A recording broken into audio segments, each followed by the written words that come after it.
For Pacifica Radio, January 30th, 2022. I'm Scott Horton. This is Antiwar Radio.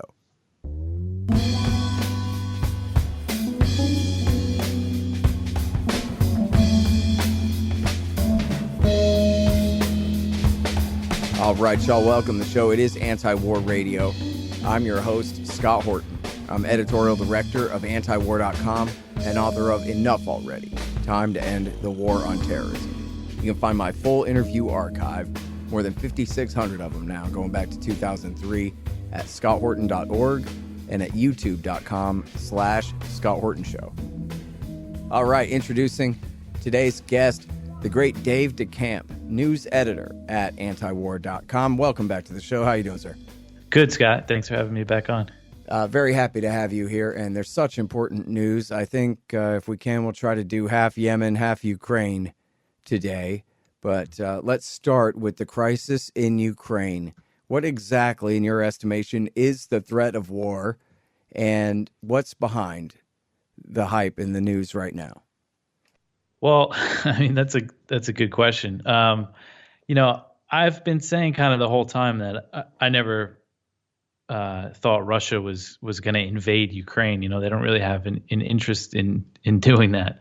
And there's been all the hype around what they call the Russian troop buildup on the Ukrainian border, which is really just Russia reinforced their bases in Western Russia and on the Crimean Peninsula. And, you know, the narrative has really been falling apart. You know, it's been, It's almost February. The U.S. has been telling us that Russia is going to invade Ukraine since like the beginning of November, like the first half of November. So we're all still waiting for this invasion. But now the narrative is really crumbling because you're having Ukrainian officials push back and accusing the U.S. of overhyping this and creating a panic. So today's Friday, the 28th. Biden talked to Zelensky yesterday, the Ukrainian president. And there was a report after the call on CNN. They cited an anonymous Ukrainian official who said the call didn't go well, and they were like yelling at each other. And they said Biden told Zelensky that Kiev was going to be sacked by Russia. But the White House disputed the report. And, you know, it's CNN and an anonymous official, so we should take it with a grain of salt. But then today on Friday, Zelensky basically kind of hit back at Biden, and he said all these Western leaders are, you know, creating a panic. And the quote from him, it said, "Do we have tanks on the streets? No. When you read media, you get the image that we have troops in the city, people fleeing. That's not the case. I'm the president of Ukraine, and I'm based here, and I think I know details better here than these leaders, Biden and Boris Johnson." So, you know, I think that's pretty big because Ukraine, you know, they like all these weapons that they're getting, I guess, from the U.S. But I think, you know, this panic has done some damage to their economy. Their currency since November has really crashed, and it's at the lowest point now in relation to the U.S. dollar than since the beginning of 2015, which was right after all the destabilization after the U.S.-backed coup and Crimea and all that, and the war in the Donbass. So, yeah, I mean, it's not good for business when you have, you know, the empire in the world constantly saying you're about to be invaded. So I think they want the U.S. to dial back the rhetoric. And Russia, you know, they're still saying that they're not going to invade. They've been saying that the whole time. I think the only thing we kind of have to worry about is if there's a flare-up in the Donbass region in eastern Ukraine there, where they've been at the war's been at a stalemate. Because pretty much any violence, no matter who starts it, whether it's Ukraine or the separatists there, the U.S. is going to blame it on Russia. They've already laid the groundwork for this. They accused Russia of plotting a false flag in the region to justify an invasion with, you know, no evidence to back up the claim. It started with a random U.S. official to Natasha Bertrand at CNN. So there's no reason to believe it. But the White House said it. I mean, their propaganda is getting really bad and really lazy, but I don't think we have to worry about a major war breaking out. Mm-hmm. So now back to you saying that the Russians say they're not going to invade. Dave, are they saying that, look, we're not going to invade as long as you give in to all of our demands? Or they're just denying that they have any intention of attacking whatsoever? Well, That was Sergei Lavrov, the Russian foreign minister. He said that today. He said if it's up to Russia, there's not going to be any war in Ukraine. But he said Russia will still look out for its interests if the U.S. doesn't take its concerns seriously, its security concerns. And I think it's kind of been pretty clear this whole time that if the negotiations between the U.S. and Russia on, Putin's security concerns, which is mainly NATO expansion, if they don't work out, Russia will respond. But the response isn't going to be an invasion of Ukraine. It might be a deployment of, some missiles to Belarus or, they've been hinting at Cuba and Venezuela, and they've been talking. Who knows if they would even want, some Russian weapons there to get mixed up in this. But these are the things that they're hinting at, kind of just more deployments in the Black Sea, more, they would reinforce their bases probably in Crimea more. I don't think that, maybe they're trying to keep, use the U.S. hype to their advantage by not saying exactly what their response would be. But I don't see it being an invasion of Ukraine. But the U.S., they did respond to Putin's concerns this week, to the proposals that Putin gave to the U.S.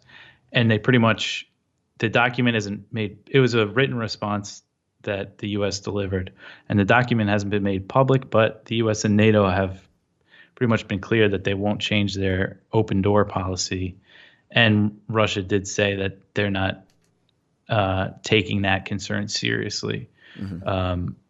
But then Biden said a month ago, at least informally, that, look, we're not going to bring Ukraine into NATO anytime in the next 10 years anyway. I think he told Putin that on the phone, right?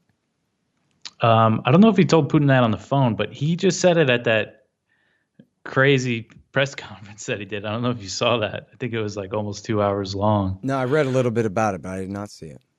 Yeah, it was pretty wild, but it was actually David Sanger asked him a question. He was trying to get into because he just kept rambling on, and Sanger tried to get him to actually give an answer. He said, so what you're saying is you might offer Russia a guarantee that Ukraine won't join NATO for a few decades. And Biden didn't really answer yes or no, but he kind of hinted that, yeah, that's kind of what the offer was. He said Biden's words were, Ukraine won't join NATO in the near term because all members need to agree, and Ukraine has all these issues and corruption, which is always funny for Biden to say because of, most people at this point know how Hunter Biden landed a job in Ukraine on a board of a natural gas company making $50K a month with no experience after the U.S. backed the coup in the country. So he can't really talk about corruption. And which was funny there. I mean, the reasoning there, by the way, for people not familiar, was that company, Burisma, was in close with the government that America had overthrown, that Biden as vice president had taken the lead in that. As they say, he held the Ukraine brief in the Obama administration. And as Victoria Nuland said in the leaked F the EU phone call, that the vice president is helping glue this thing together. He's going to do a conference call with all the coup participants and give them an attaboy and, move forward and all that. So when the government was overthrown, this gas company said, oh no, the new regime might persecute us for being in good with the last guy. So you know how we'll protect ourselves. What are we going to do? Hire the son of Yatsenuk, the new prime minister? Nope. Hire the son of the vice president of the United States who ran the coup. And they did that just to protect themselves because that's how political the gas business is in Ukraine and I guess everywhere too. Mm-hmm. Anyway, just fun little side anecdote there about how wrapped up our current president is in Ukrainian politics, Not that these conflicts of interest matter at all. Well, and it's pretty amazing because the U.S. now, so if you're in Ukraine, say you're a Ukrainian politician or involved in Ukrainian politics, and you want to get to the bottom of Biden and Burisma and all that, the U.S. government will accuse you of, working for the Russians and trying to interfere in our elections. If you look at there was like an intelligence, I don't know if it was a report or just some kind of document they put out after the 2020 elections saying, most of the Russian interference was based on the fact that news outlets in Ukraine are covering Biden and his son and Burisma. Like it's really just absurd. If you look into a lot of these claims, it's really unbelievable what they get away with. In fact, Dave, I have here the clip. So on that piece, Jeff, when I wrote the note, Sullivan's come back to me, VFR, saying you need Biden, and I said probably tomorrow for an attaboy and to get the deets to stick. So Okay. Biden's willing. Okay, great. All right. Thanks. Okay, so Biden's willing. All right, great, thanks. We're going to do a coup d'etat in a week and a half. Okay, good deal. See you then. That was 8 years ago. And speaking of 8 years ago, so that started a war. You mentioned that the Russians have taken the Crimean Peninsula since then, after the Americans and their friends threatened to kick them out of their naval base there. And also was a terrible war in the east of the country, which there's still some fighting there. But the worst of it was in 2014 and 15, of course, in the aftermath of the coup. And then in early 2015, the Donbass region voted to join the Russian Federation. And Putin told them no. It seems like if he wanted to take eastern Ukraine, he could have done it then. He had special operations forces on the ground, deniable clandestine forces helping the, rebellious factions there. But he never did send his army and armor across the border when he absolutely could have. And if he had motive to do it, that would have been at the height of his motive to do it, you would think. And he refrained from doing so. So do you think then that the buildup on the other side of the border really is part of an extortion to make America promise not to bring Ukraine into NATO, or it really is just the same thing they do every season and it really is no big deal, or a reaction to American provocations in the Black Sea, or somewhere in between these things? Or Well, I think it's definitely a combination of a few things. And I should probably take the time to really try to figure out exactly where they get I think the number they always repeat now is 120,000 Russian troops near the border. Because, there are always a certain number of troops at these bases, and they do drills and they do rotational deployments. And how near the border are we talking about? They make it sound like they're right on the line, but I read that they're 200 kilometers in, which is 150 miles, something like that, 170. All of the bases are at least over 100 miles away from the border. And one of them is closer to Belarus than Ukraine. This is such like the propaganda here, because you think about just the typical American that doesn't pay much attention to this stuff. You turn on the news every day and you see Russian troop buildup at the border of Ukraine. You picture Russian troops lined up, ready to march in. That's what they've been trying to spin it as. But so they say this 120,000 number. Now, again, is it 120,000 more troops that are usually in the area? Or I really don't know. So what I think on the Russian side, I think, some of it is a response to the increased U.S. and NATO activity. And maybe when they saw all the attention that it got from the U.S., from the Western media, maybe they thought, okay, we could use this to get some leverage and finally deal with this NATO issue, because this has been a long time coming, this Russia really forcing this issue. So, yeah, I think it's a combination of all these factors. And again, with the number, one statement recently, I think it was Ukraine's foreign ministry kind of disputing all of the Western hype. They said that this troop buildup began in April. And if you remember, last spring, there was kind of a similar thing. It didn't last as long. It wasn't as intense, but there was a Russian troop buildup near Ukraine. And so Ukraine says that, this buildup that the U.S. has been hyping up now since November as an invasion force started in April. So that kind of tells me that this 120,000 number that they're saying, that could include, troops that were sent there back in April, and things really might not have changed as much as they're portraying. Give me just a minute here. Listen, I don't know about you guys, but part of running the Libertarian Institute is sending out tons of books and other things to our donors. And who wants to stand in line all day at the post office? But Stamps.com? Sorry, but their website is a total disaster. I couldn't spend another minute on it. But I don't have to either, because there's EasyShip.com. EasyShip.com is like Stamps.com, but their website isn't terrible.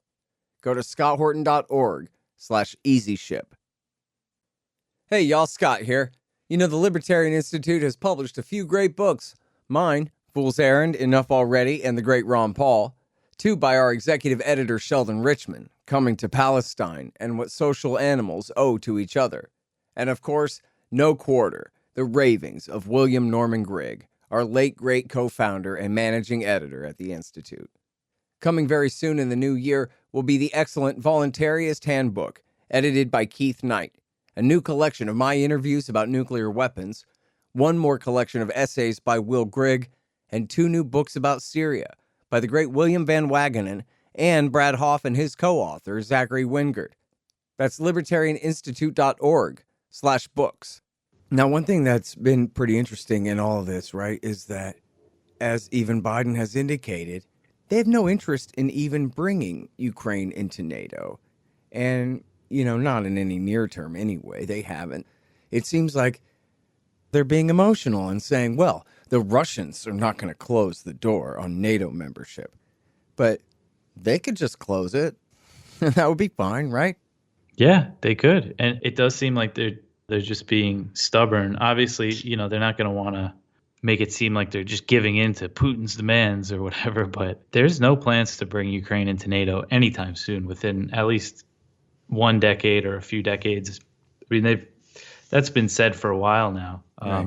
I mean, even if the coup had worked in 2014, right, and they had gotten away with stealing Ukraine away from Russian influence and all that, got them to sign the deal with the EU, it still would be years and years away, even if there hadn't been the confrontation over the Donbass and all these things, which, of course, make it even more difficult. So, but now Ray McGovern is saying that, look, they really just want assurances about missiles.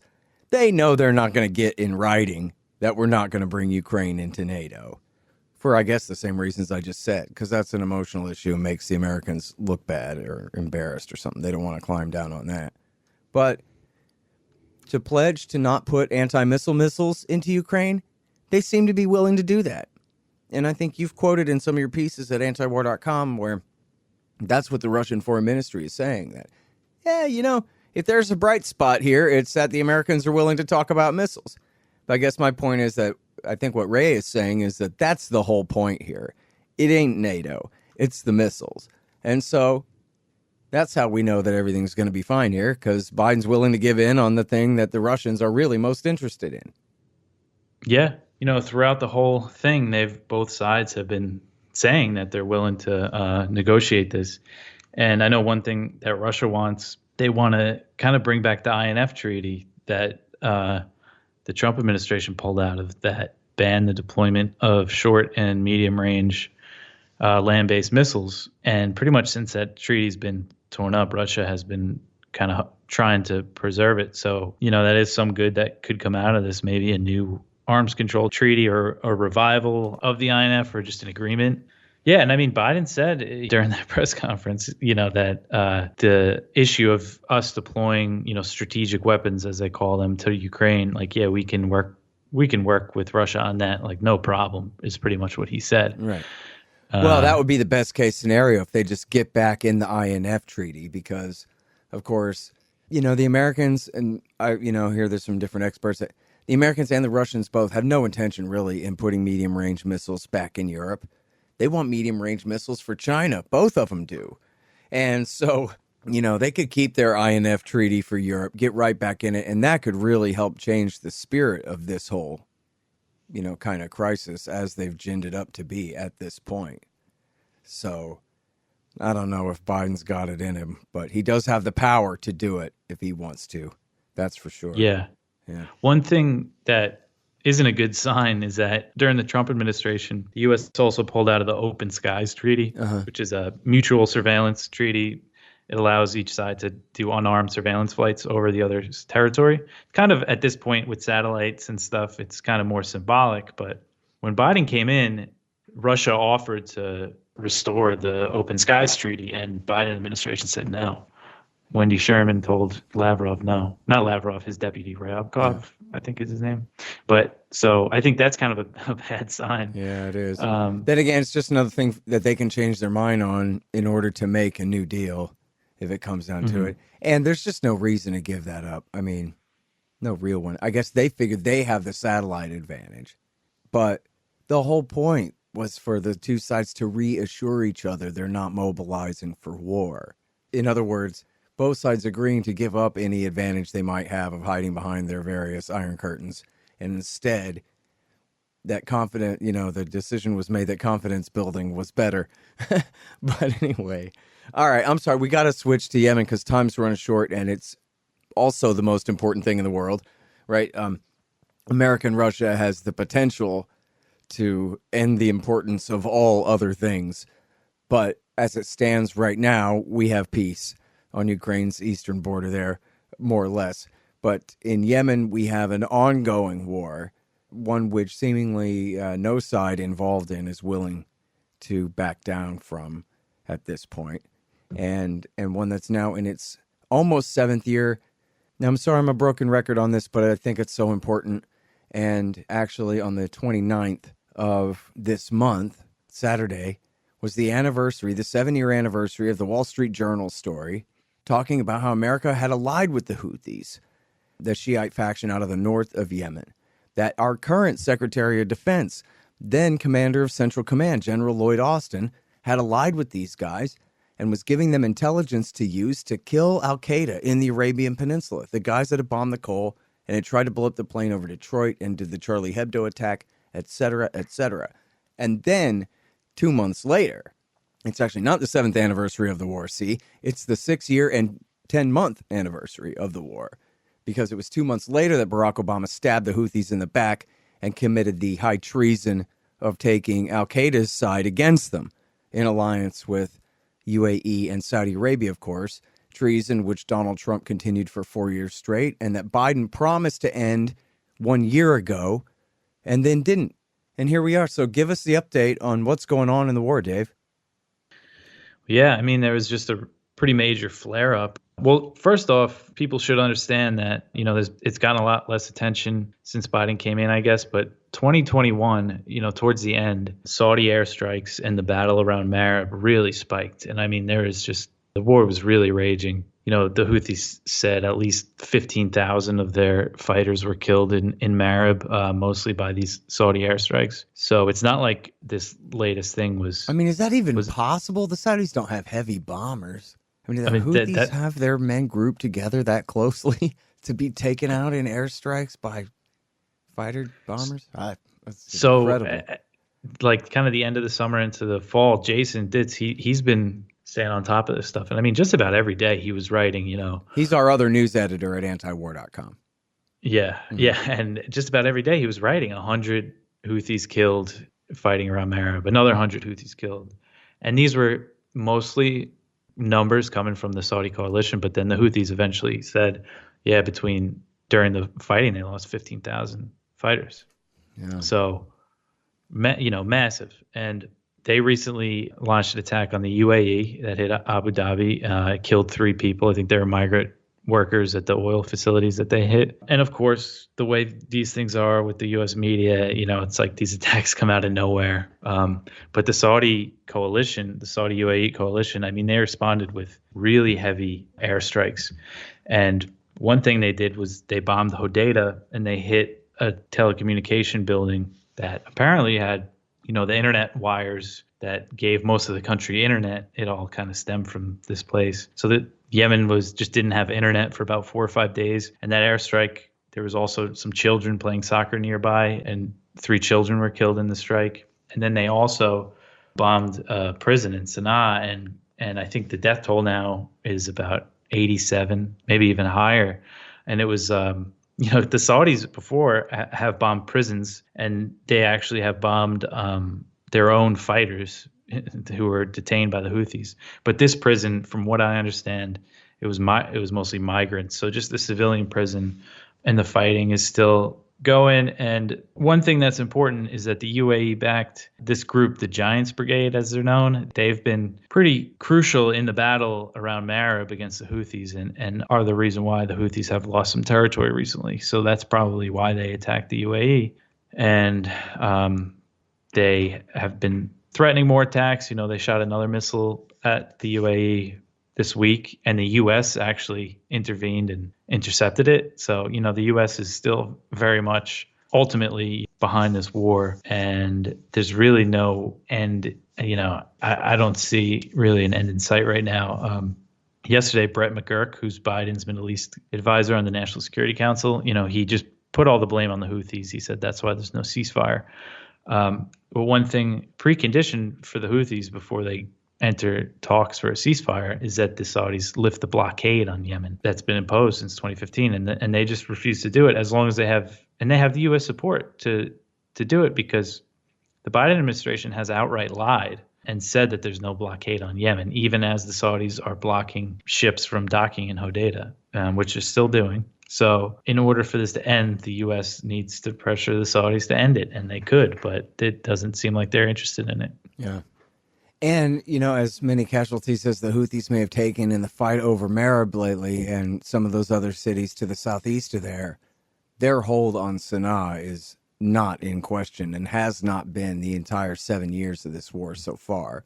And so they're not going to quit. They're not going to give up whatever negotiations or they do take part in if the siege was lifted. They're not going away. And the Saudis, they're losing the war, but they're losing it on somebody else's territory. They're barely at risk. There have been some limited strikes inside Saudi. But from, an ego point of view, for Crown Prince Bonesaw there, bin Salman, it would be a huge loss and an embarrassment and a shame for him to back down, having not dislodged the Houthis. So just, in other words, everybody has incentive to keep fighting and not much incentive to quit as it stands right now. Unless, of course, Joe Biden puts his foot down and tells the Saudis and the UAE that that's it, we're out. And that he insists that they're done too, which he could do with one phone call. But that's the only thing, it seems like to me, that could possibly see the end through here. Yeah, no, I totally agree. And, one thing that's kind of interesting is that the UAE, after the Houthi attack, is that they're not blaming Iran. If you remember, they're looking forward to the medium-term future here, where they're going to still have to deal with their neighbors, huh? Yeah.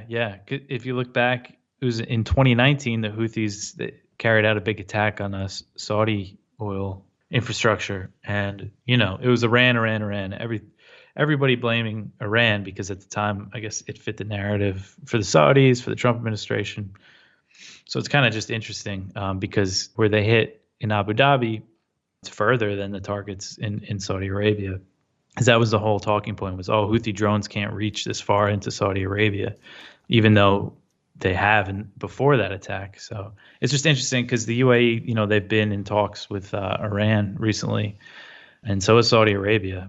So, it just is amazing because you read U.S. media and they just portray it as a proxy war between Iran and Saudi Arabia. It's all about Iran. But there's really no, they never really show us concrete evidence that Iran is arming the Houthis, and they have their political support, but the country's under this blockade and all that talk about Iran, and we don't really know. But what we do know is that Biden and the United States is completely enabling the Saudis to continue this war, and without that support, without the maintenance of the Saudi warplanes, their Air Force would be grounded like in a couple days. Right. So. And look, if it's really true, Dave, that the Iranians are behind the Houthis, well, all the more reason for us to engage with Iran so that we can persuade them to use their influence to get the Houthis to compromise and stop all the violence so that, trade can return and people can eat instead of starving.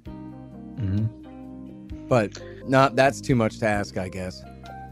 We got to go. We're all out of time, but thank you very much for your time, everybody. The great Dave DeCamp, news editor at Antiwar.com. That's news.antiwar.com. Thank you, Dave.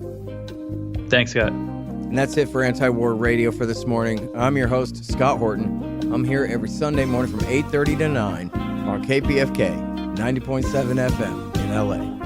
See you next week.